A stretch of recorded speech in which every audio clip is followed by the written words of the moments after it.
So, we continue from continue with what we were doing in the last class, that is fire resistance design, thermal design for fire resistance, I will call it. So, thermal design for fire resistance. Now, basically if you consider a section like this, or for any section like this, consider any section like this.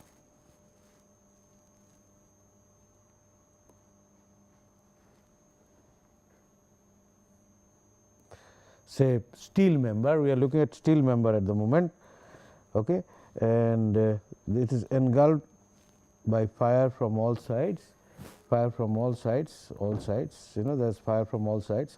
So, what will happen? Heat transfer takes place, heat transfer. Last class we just discussed this. I want to give you an example by convection and radiation, convection and radiation,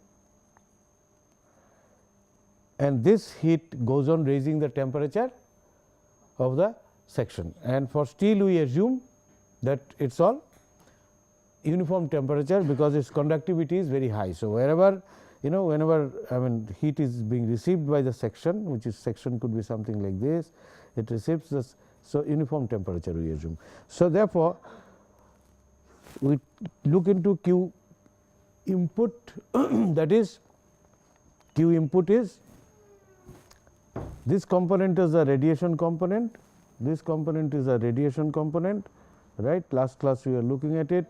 This component is a radiation component over a period of time delta t, where this is the area, surface area of the steel, this is the surface area of the steel, right. This is the surface area of the steel, this is the surface area of the steel, this one, this is equivalent emissivity, Stefan Boltzmann constant, Stefan Boltzmann constant. This is the gas temperature at I plus 1th time step, and this is the. So, what we assume is that gas temperature increases and the steel is still at the original temperature. So, there is a radiation heat transfer taking place, TSI plus 273 to the power 4 into delta T, plus this is the convective heat transfer.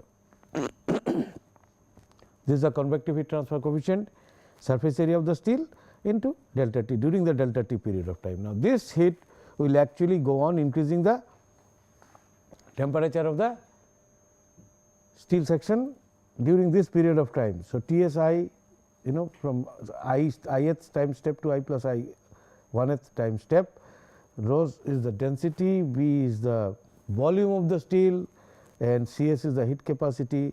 So, Q stored. So, Q in is equals to Q stored,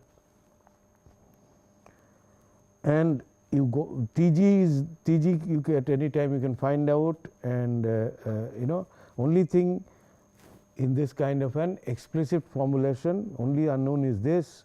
If you equate this you can find out. So, every step you can find out the temperature increase in steel, and finally, whenever this steel temperature reaches 550 degrees centigrade, that equals the fire resistance. So, that is what last class we discussed, and we are solving a problem, right. So, we are solving a problem. So, this is the box section 200 mm thick, 15 centimeter, engulfed in fire from all sides.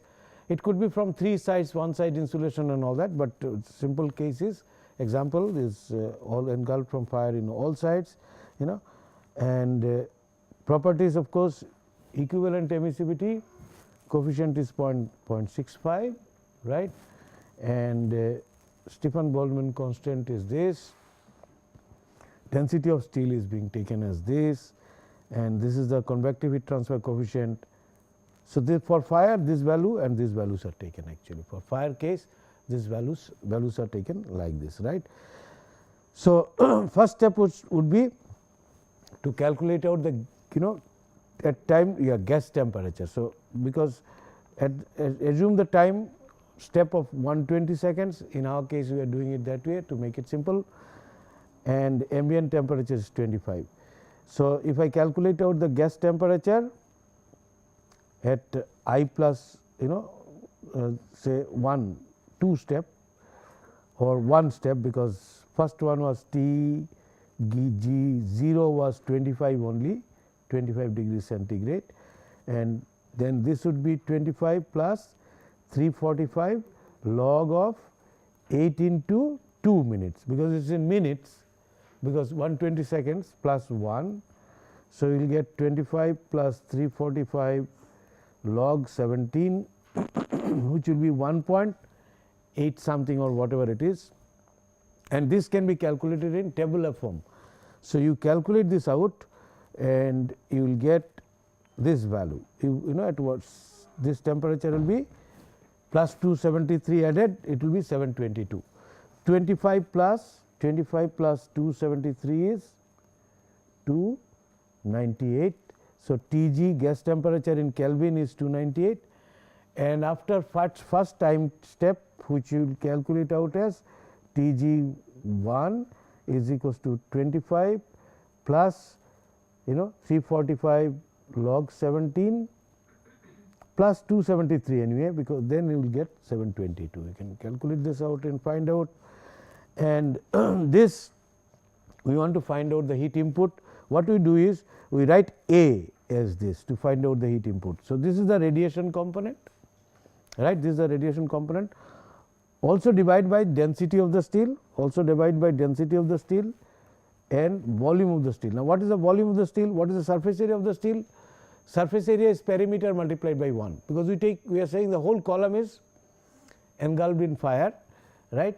So, we take 1 meter height, we take 1 meter height of the column, 1 meter height of the steel column, 1 meter height of the steel column. So, we take 1 meter height, 1 meter height, right, 1 meter height of the column, 1 meter height of the column, and this section as we have seen already. So, surface area when I am finding out, it will be the perimeter, this surface area, right, this surface area, and volume when I am finding out, volume is the whole section, volume of the section. So, area of the surface is the perimeter, average perimeter, because what I will do is I will take it the center point, right, center point. So, thickness, as we know, thickness are known 15 mm. So, 200 mm and 200 mm is the diameter. So, 15 mm is the thickness. So, surface area average surface area I can find out, through which one dimensional heat transfer is taking place. So, that is how I calculate out AS, that is how I calculate out AS, and AS into epsilon is 0.65, sigma is 5.7 into 10 to the power minus 8 and all that, and this I have already calculated as 722 to the power 4, this is 298 to the power 4, rho s is 7850, V would be volume of the steel, because 1 meter height. So, steel column 200 by 200 column with 15 centimeter thickness, you can calculate out the volume, and Cs is all this, remember this is given in kilojoules per, the properties were given in kilojoules. So, convert them into joules, that is 540 joules per kg, and this is 780 kg per cubic meter. This is 23 watt per meter square degree Kelvin, meter square Kelvin. So, that is how we can calculate out, A, and similarly you can calculate out B. This is given at 0.023 in watt meter square Kelvin, and area, surface area as I have told you. So, you can calculate out in this manner. So, after first step, you find out A into 120 seconds, A multiplied comes out to be 19.32. B delta T, that is convective component, divided by rho s V, Cs gives us this. So, then if you recollect, A B was this, and that must be equals to A plus B must be equals to T S I plus 1 minus T S I. So, this is known to us, this is 25 degrees centigrade. This sum total we can find out, which comes out to be 19 plus something like 38. So, 38 plus 25, 38, so 38, this comes out to be 38 or 39, let us say. So, 39 plus 25, so 39 plus 25 is 64. So, this is in degree centigrade, TSI in degree centigrade, 64 after first time interval. Now, you take this as the next time and then calculate out A and A this would be the Tg would be simply calculated as 3 for 20 25 plus 345. now log of 8 into 4. So, log of 8 into 4, sorry, this is, let me clear this up, 345 log of 8 into 4 is 32 plus 1 plus 25. So, that will come out to be 816. And similarly, A into delta T, A is the radiative component, this delta T is now multiplied by 120. So, this is T g, this A into, this comes out, and if you sum this up together, you get 32 plus 32 plus 23, you can say something like approximately 55, 55 plus 64. So, 55 plus 64 gives you 119. So, and this is how you can go on calculating, and finally, at 8 minutes you find that it is 555, which means it has exceeded the criteria, thermal criteria of 550 degree centigrade. So, therefore, fire resistance of this steel section, when it is, when the fire is there from all the direction, is simply 16 minutes, because every time step is 120 seconds. It has at 8 into 120, that many seconds should be there, or 8 into 2, 16 minutes. So, fire resistance of this section therefore is 16 minutes. So, fire resistance of this one is then 16 minutes. That is what we see, fire resistance of this one is 16 minutes. So, this is 16 minutes. That is how we can calculate out in tabular form. It is a little bit of time consuming, but if you do it in Excel, it is pretty simple. So, that is how you can calculate out, right.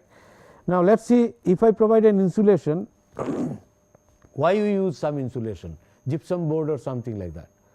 That would increase the fire resistance significantly. Let us see what is it. So, if you have an encased steel, now the heat transfer completely changes, because I have gotten this is my steel, this is my steel section, right, this is my steel section, same section let us say, and then I have just put in some sort of encasement here.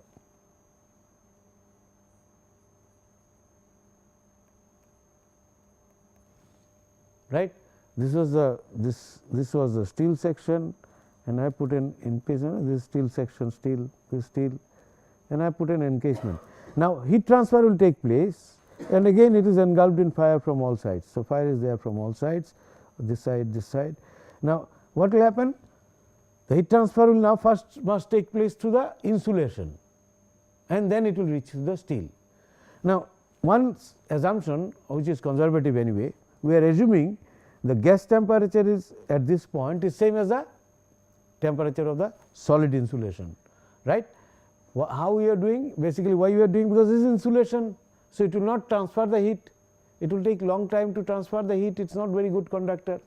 So, whatever heat is received here, it goes on increasing the causes. So, we assume approximately this surface temperature as a gas temperature.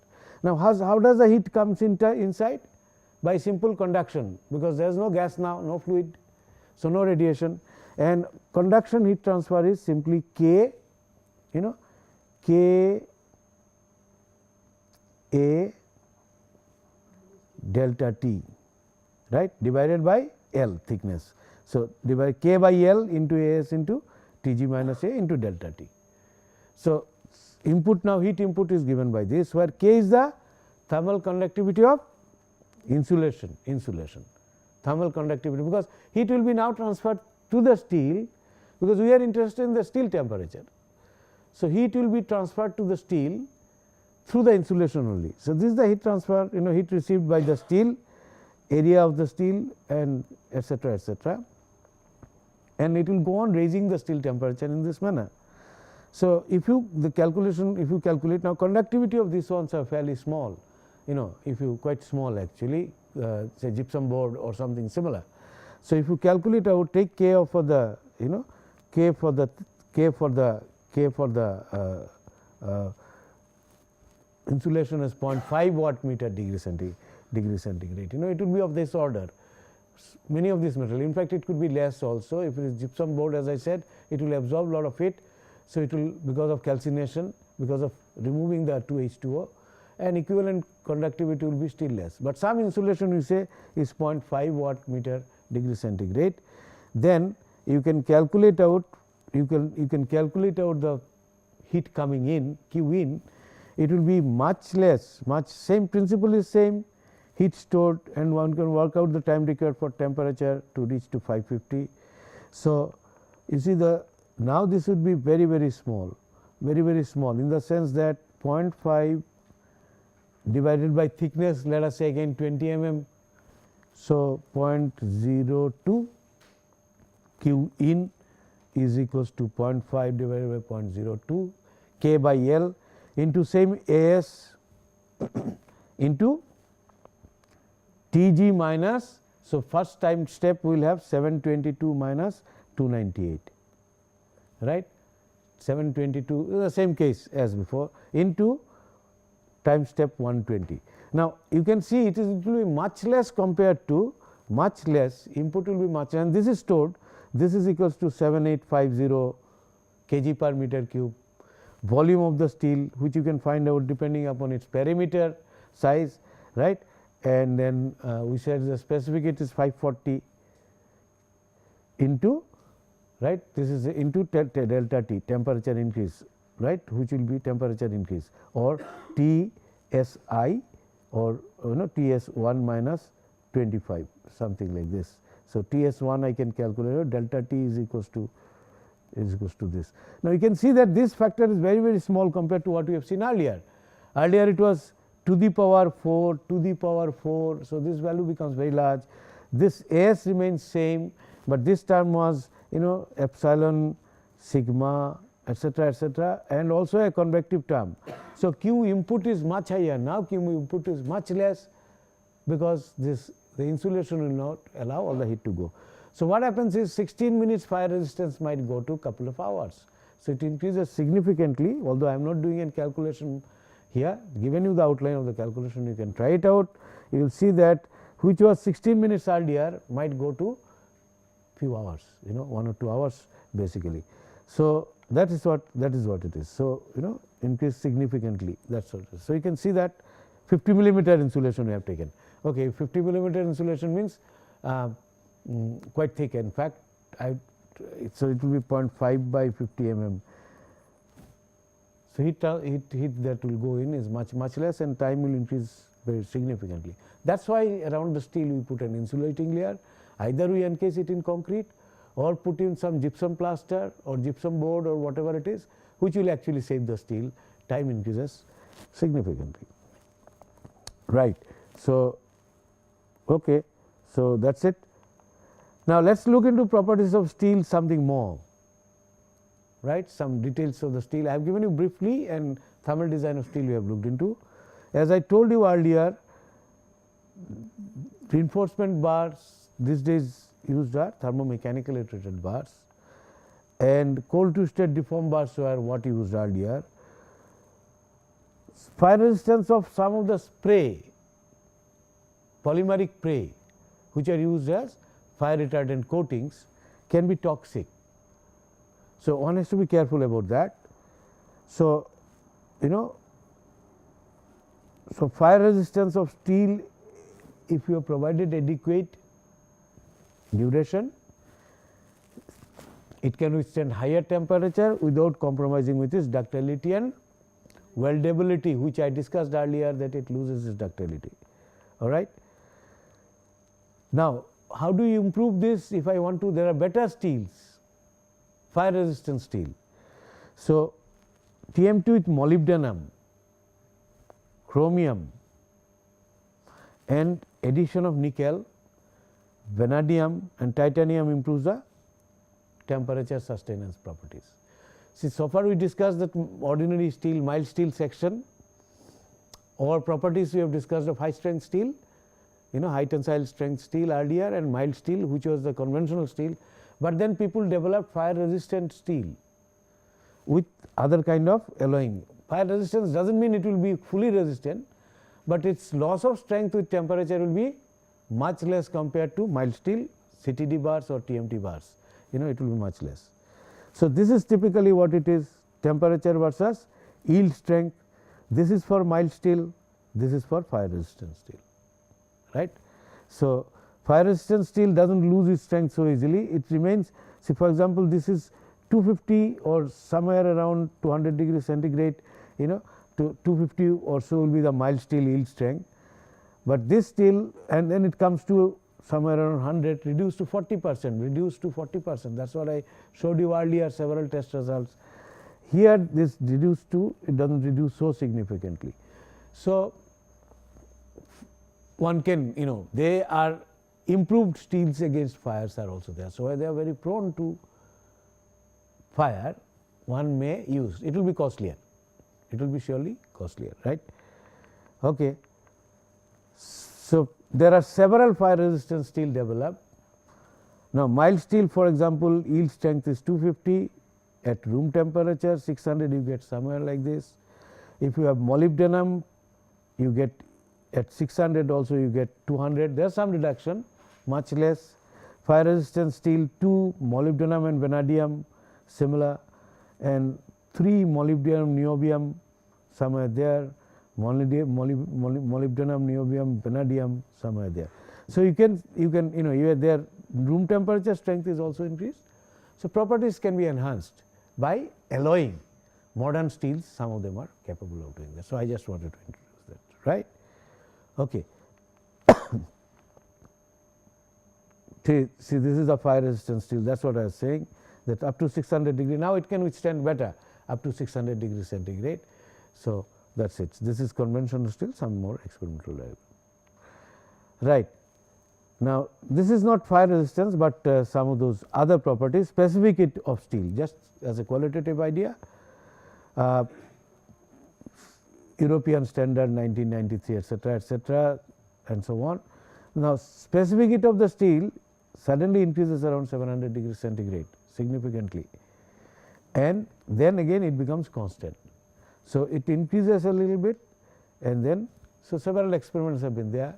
So, steel specific heat also changes with temperature, it increases and then goes to a very high value somewhere around 700 and something, because phase when you are heating, the change in phase is there.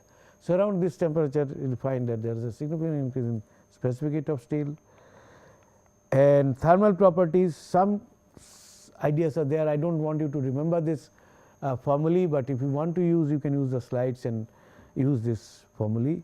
So, you can see that rho C rho S 7850 into specific heat of steel is given by this formula, which is a function of temperature. So, as temperature increases, this increases as I have shown here, right, up to 650 degrees centigrade, and at 650 to 725 something like this. Beyond that it will become constant, beyond that in fact there is a reduction with temperature as we have seen, and at some point it becomes constant independent of the. So, typical behavior of steel in thermal capacity is given by this sort of formula, increases with steel, increases more stiff manner with steel temperature, and then reduces, and then it becomes constant. So, this is how the behavior is, it increases stiffly from here, then reduces, and then there is a constant. So, this is a typical variation of steel specific properties, all right. So, you can actually use them. These are available in literature actually. I think it is by book by Lai, Margaret Lai. She I think they have given this data.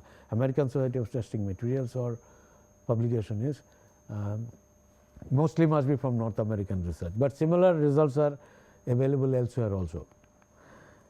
Then if you see thermal conductivity of steel reduces, and then again it becomes constant. So, again similar formula is there, up to 900 degrees centigrade it reduces with temperature, at temperature let us say 0, 48 watt meter degree centigrade, minus 1 this here. So, it reduces, and beyond this is constant value is taken. It reduces, curve is something like this, curve is approximated to something like this. So, if you are modeling actually heat transfer modeling, which is you have to take properties varying with the temperature, which means that first If the properties are constant, then you know the property, then determine the next step temperature. But if you do not know what is the next step temperature and do not know also the properties, then it becomes a nonlinear problem. So, iterative solutions is used to do that. Coefficient of thermal expansion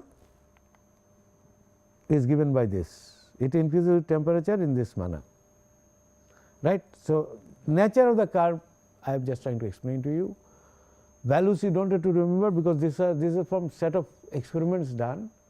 There may be slight variation here and there from another code or something of that kind, but nature is similar. Above 1000 degree it is 16 into 10 to the power minus 6 part degree centigrade, right. So, when temperature is 0, it is around 12, that we know, 11, 12 in ambient temperature. Yield strength, again there are formulae available. So, yield strength there is again formulae available, right. FYT, T to 600, it varies in this manner, 600 to 1000, it varies in this manner. So, some formula is available, because we said it reduces with temperature, and you can see that yield strength reduces with temperature in all cases. Similarly, elastic modulus also varies. So, formula is available to calculate out elastic modulus as well as strength of steel. Now, residual strength of steel can be found out from some simple formula which I will give you later on, because post fire, if you want to find out how much is the damage or what is the capacity of the structure, then you need residual strength. Similarly, 600 to 1000 degree centigrade, this is the formula for modulus of elasticity, E0 is at ambient temperature. Okay, so, this is as far as steel and their properties are concerned, right. Steel and some. I do not expect you to remember this formulae, no way you can remember them, but if you want to use them, you can use them. The reference books are also available, so you can make use of them anywhere in calculations you want to do. But there are slightly simpler formula also, which I will give you sometime later. Now, let us look at concrete. Concrete is relatively complex. Why? The complexity of the concrete calculation procedure would be, because steel we assumed what? It is a good conductor. So, I will have uniform temperature throughout the specimen, the column element or beam element or whatever it is, right. But if I take concrete, say slab, concrete slab, reinforced concrete slab, right, and heat transfer I am looking or even a column, solid column, concrete column, beam whatever it is, heat transfer now would be taking place from all sides. Let us say here the bottom is subjected to fire. What will happen is, you see the heat transfer through this has to take place through concrete, and steel has to reach 550, that is the criteria. Thermal design for fire resistance criteria is that steel has to reach 550. So, if it is bare steel, then also the same case, and if it is for mild steel, if you are using fire resistant steel, then it can be higher, right.